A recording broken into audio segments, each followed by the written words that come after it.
Na fifidianana moa tsy maintsy misy foana ny zavatra mitranga, misy trangan-javatra.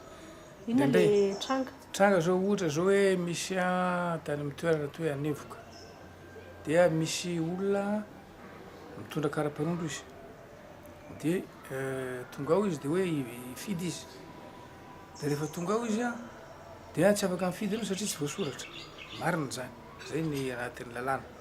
Manana karapanondro anao fa tsy anaty listim-pifidianana dia tsy mifidy ianao. Dia lasa indray izy mankany amin'ny chef district dia hoe za manana kara-pifidianana kanefany tsy avela zareo mifidy. Dia tonga any ny chef district manamarina zay dia tsy marina le izy ary za koa ary nandeha tany nijery fa tsisy le izy amin'ny ankapobeny zany nizotra tamin'ny mpilaminana ny fifidianana. Zay zany aloha raha atao anatin'ny district Moramanga. Mety mbola misy any ambadimbadika any tsy fantatra aloha, ny hitako aloha amin'ny ankapobeny teo tapin-tanàna aloha dia nandeha araka ny tokony izy, sady misy koa ny mpanaramaso hoe anatin'izany dia nandeha araka ny tokony izy nisafidy zay tiany olona, tsisy teritery sy ny sisa dia nifidy zay tiany anatin'izay. Niova intelo ny fanamarihana nentina Andriamatoa Marc Ravalomanana mandra-pahatonga ny fifidianana hoe voalohany manaiky ny fifidianana. Tena ny arakaraka zava-misy ary noho ny tonga ny vanim-potoana ny fifidianana nilaza mihitsy fa tsy anaiky ny vanim-pifidianana na dia mifidy aza. Inona no mety hoe hevitra ao anatin'izay?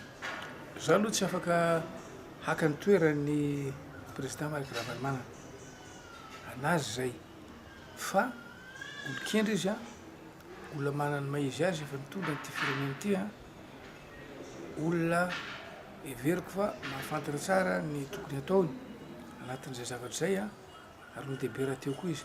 Efa nilaza izy hoe ekeny ny voka-pifidianana any amin'ny HCC. Ohatra anahy koa zao dia hoe manaiky zay voka-pifidianana amin'ny HCC. Zavatra tsara ho fantatritsika dia voasoratra eo amin'ny bokin'i Daniel toko 4:4 dia manao hoe ny fanjakan'olombelona dia avy amin'ny avoan'ny rindra dia omeny zay tiany omena azy. Zany hoe mifidy ny olona, dia rehefa voafidy le olona dia izay zany ny sitrak'Andriamanitra. Fa raha ohatra kosa moa hoe hita kosa fa misy tsy fahamarinana, misy halatra, misy zavatra tsy mety, dia amin'izay fotoana izay rary ny sitsiny raha ohatra ka misy ny fitoriana ho amin'ny zavatra ohatra tsy mety nataon'olona anatina bureau de vote anankiray, ary mety hiteraka mihitsy fahafoanana zay bureau de vote zay raha ohatra ka tsy mandeha araka tokony izy le izy. Araka ny teniko moa dia ny hoe Romanina 12 dia milaza an'izao koa hoe zay manana fahefana dia avy amin'Andriamanitra manaja maneke ny zay mpitondra zany lany io.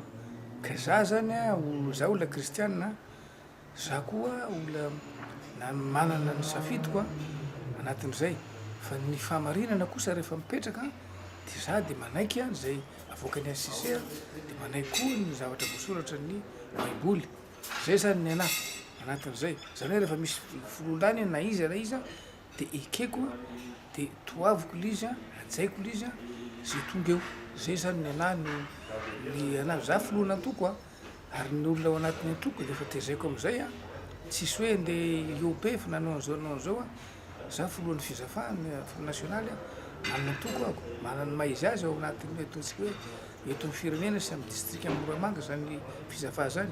Fa zay ny anay rehefa izay dia izay no izy.